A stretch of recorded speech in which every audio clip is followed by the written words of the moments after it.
सामीन, मौजूद ख्वातीन हज़रात, आज हमारे दरमियान एक बहुत अहम मेहमान हैं। ये मेहमान अमेरिका से आए हैं। अमेरिका जहाँ इस वक्त आफिया सिद्दीकी अपनी कैद के दिन काट रही है। और कमाल की बात यह है कि ये मेहमान वो वकील हैं जिन्हें पाकिस्तान हुकूमत ने आफिया सिद्दीकी का केस लड़ने के लिए हायर किया था। चार्ल्स स्विफ्ट की जो बैकग्राउंड है, ये अमेरिकन नेवी से वाबस्ता रहे हैं और उसके बाद इन्होंने सियाटल में जाके अपनी लॉ की तालीम हासिल की और इनका बुनियादी तजर्बा जो था वो इसी तरह के वॉर क्राइम्स और शूटिंग के केसेस को लड़ना था। इनके क्रेडिट पे दो बहुत अहम केस हैं जहां इन्होंने लोगों को रिहाई दिलवाई। पहला केस उसामा बिन लादेन के ड्राइवर सालम हमदान का केस है कि जो इन्होंने इस बुनियाद पर एक आर्गूमेंट करते हुए रिहाई दिलाई कि अगर न्यूरमबर्ग ट्रायल के जनरल्स जो हैं उनके ड्राइवर्स जो हैं उनको सजा नहीं दी जा सकती तो उसामा बिन लादेन के ड्राइवर को क्यों दी जा सकती है।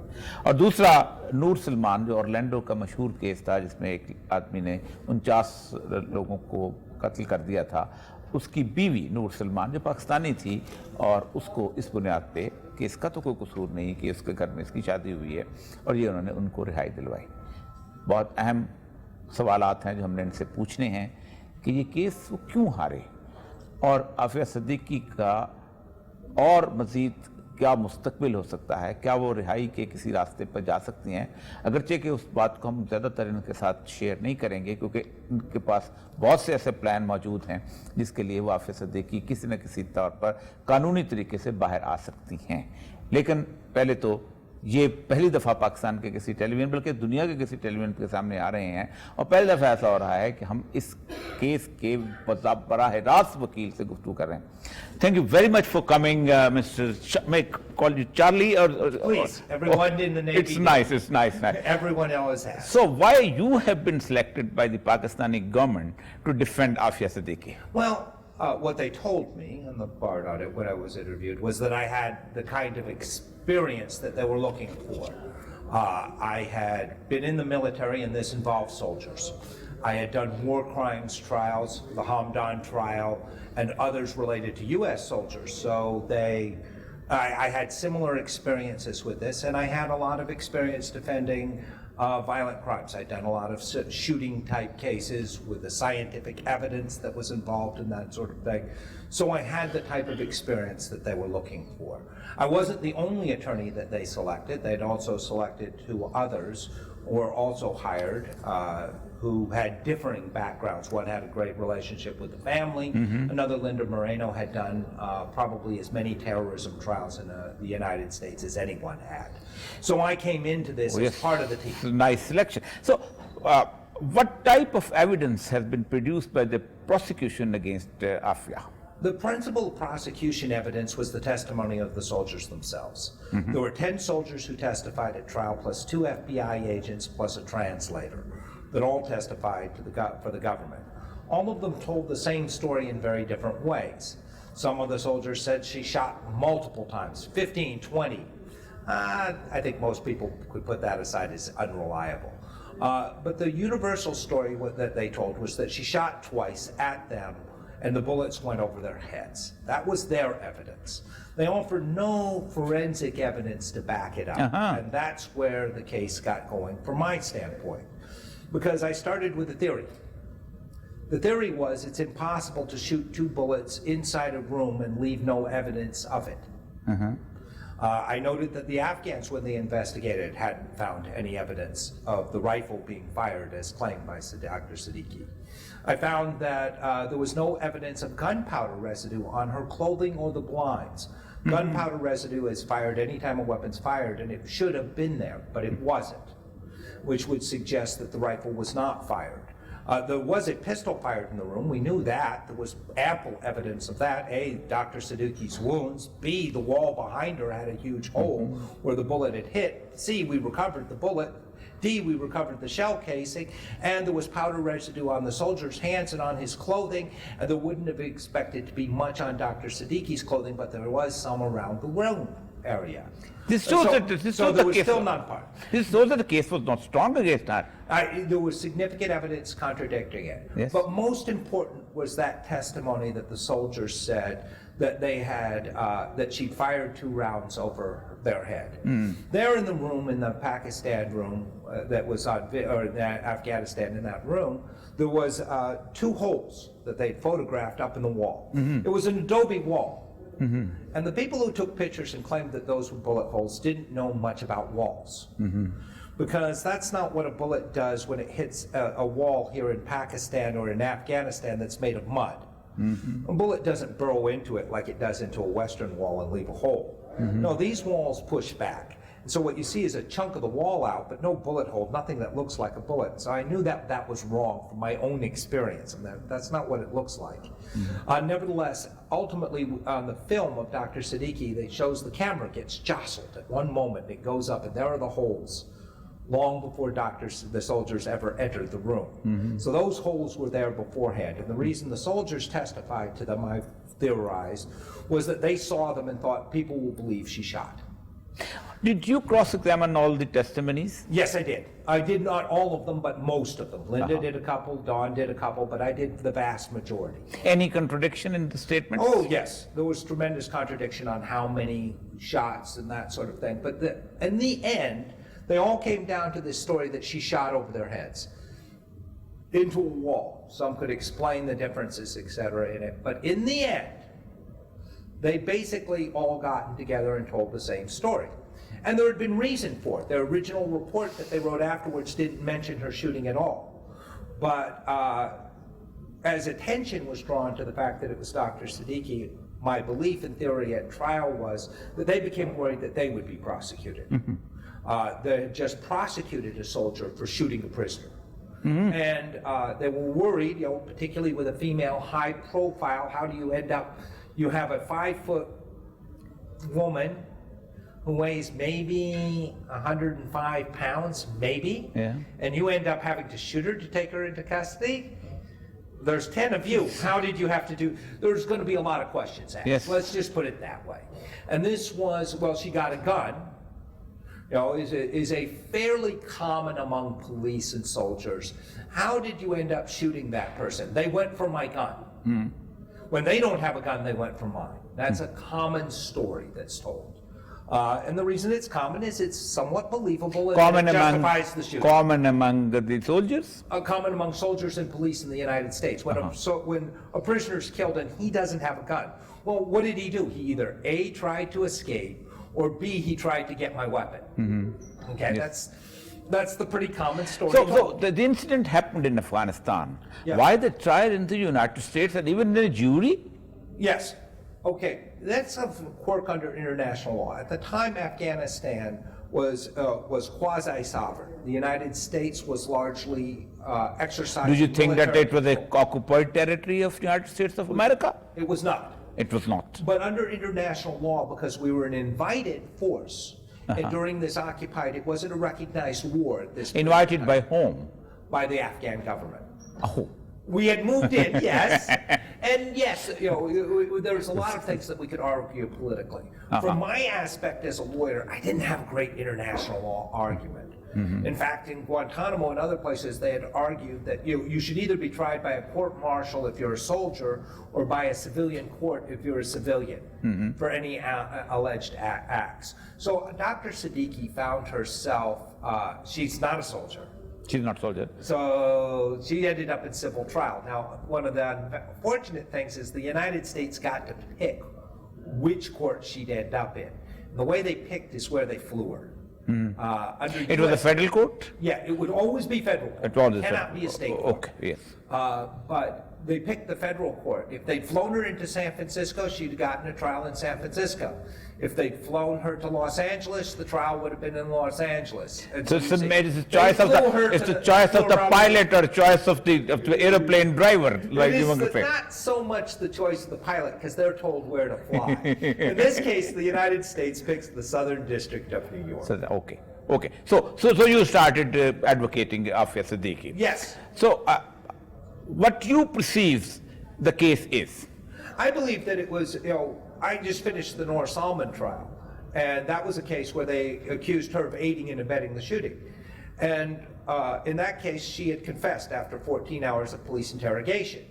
I proved her confession was false, and I proved it using the same sort of methodology that I had here. Scientific evidence that showed what she said wasn't truthful.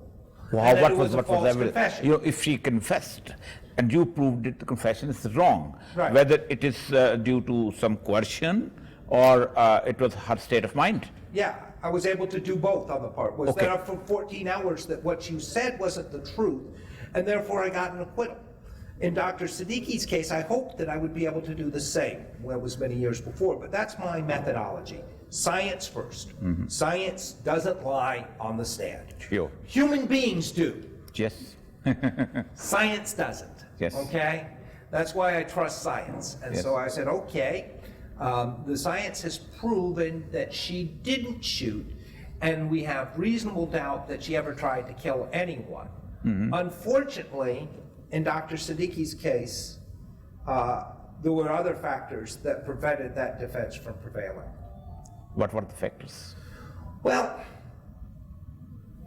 when I first looked at, remember that videotape I talked about? I have to take a break for a moment and then we'll come back to the factors, okay? नाज़रीन, हम गुफ्तगू कर रहे हैं इस वक्त Charlie से, जो कि आफिया सिद्दीकी के वकील थे, और मिलते हैं एक वक्फे के बाद।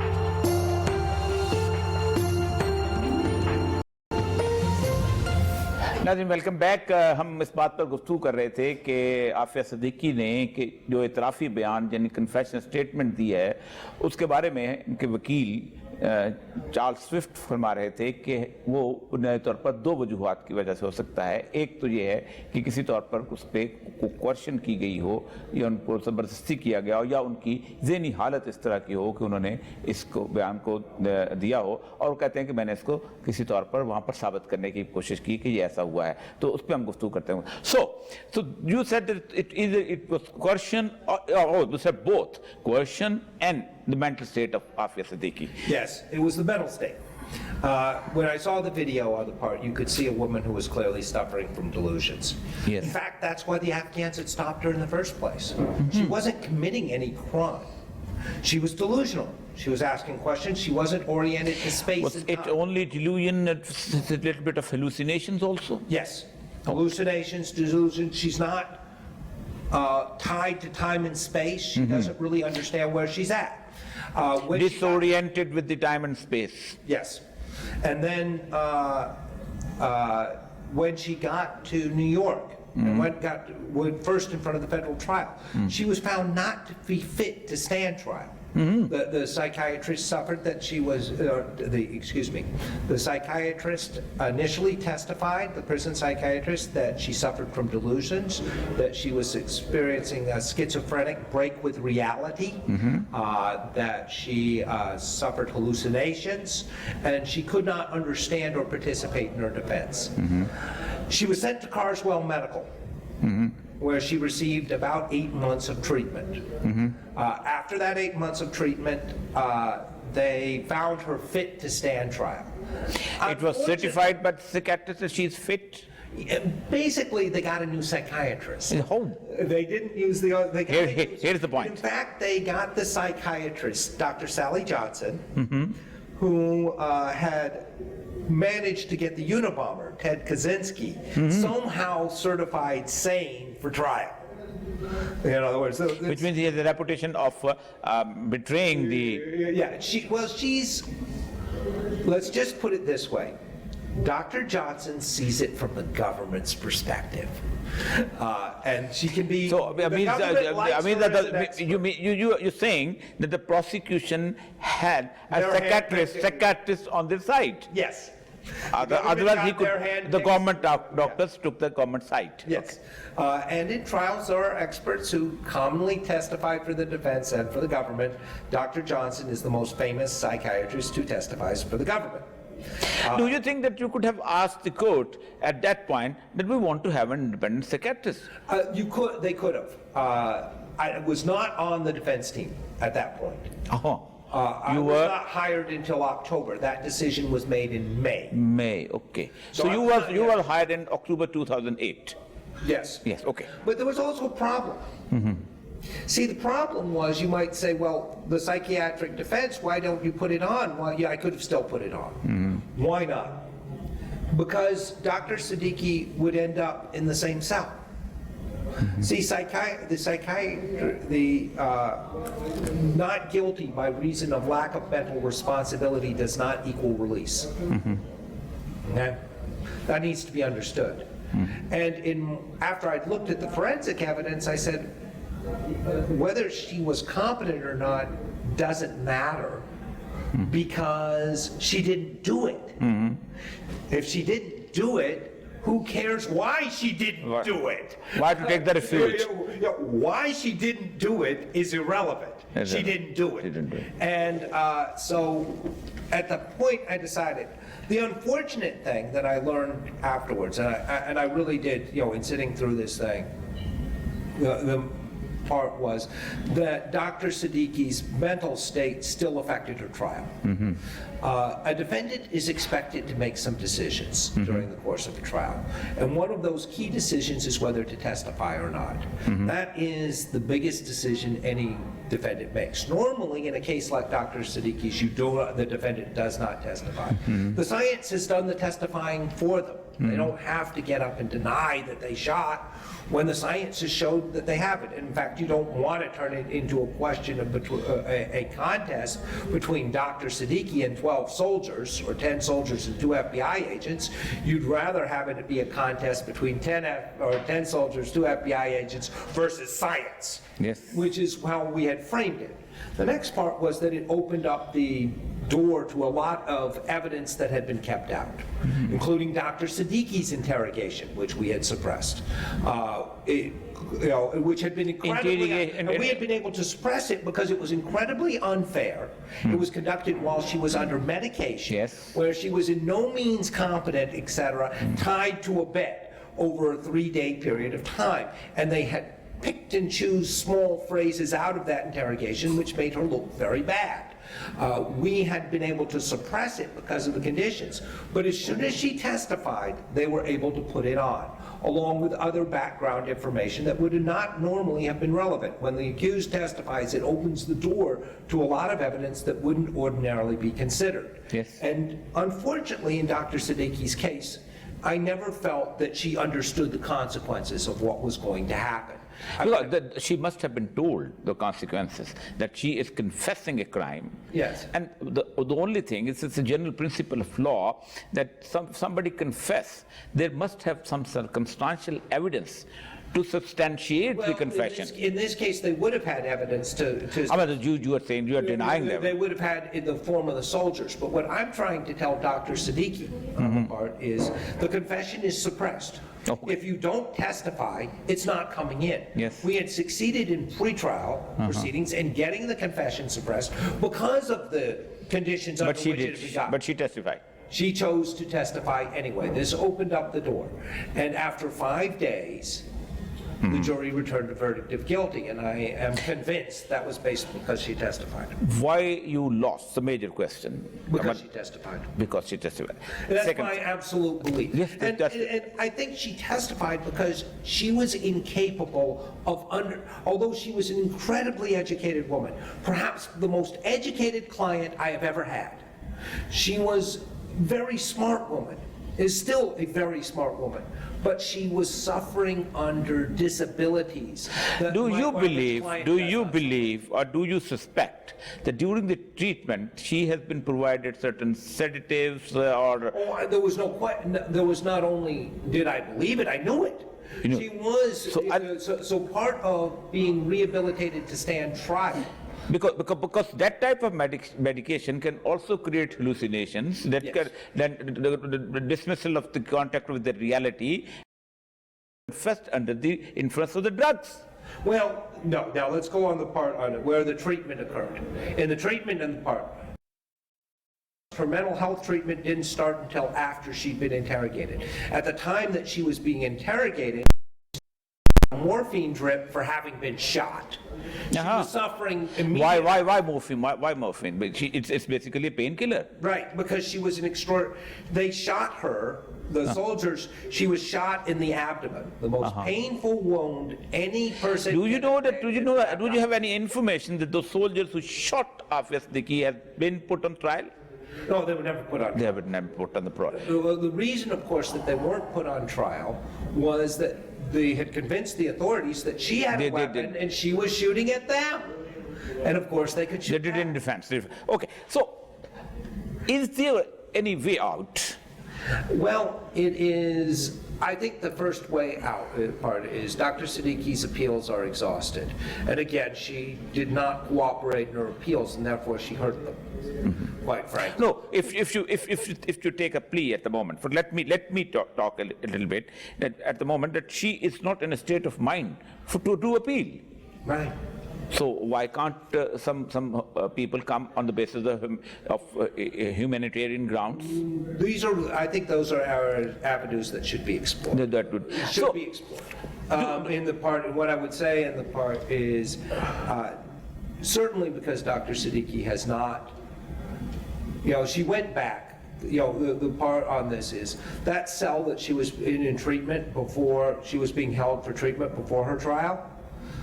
The only time that Dr. Siddiqui has not been confined in Carswell, New Mexico, after initial arraignment, was for the 3 months that she was on trial.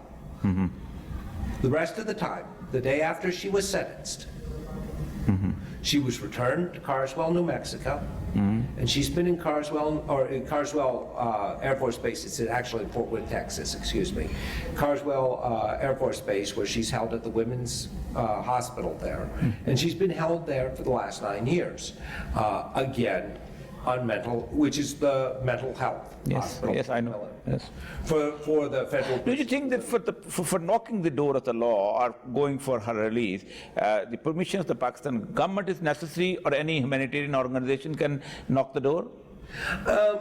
I think that it is a complicated question. I think that,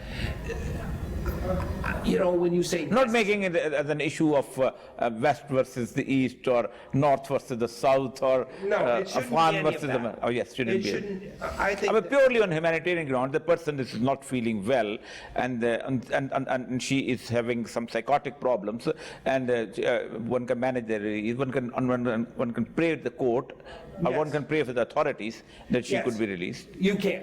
That's absolutely true, you can. That's absolutely true.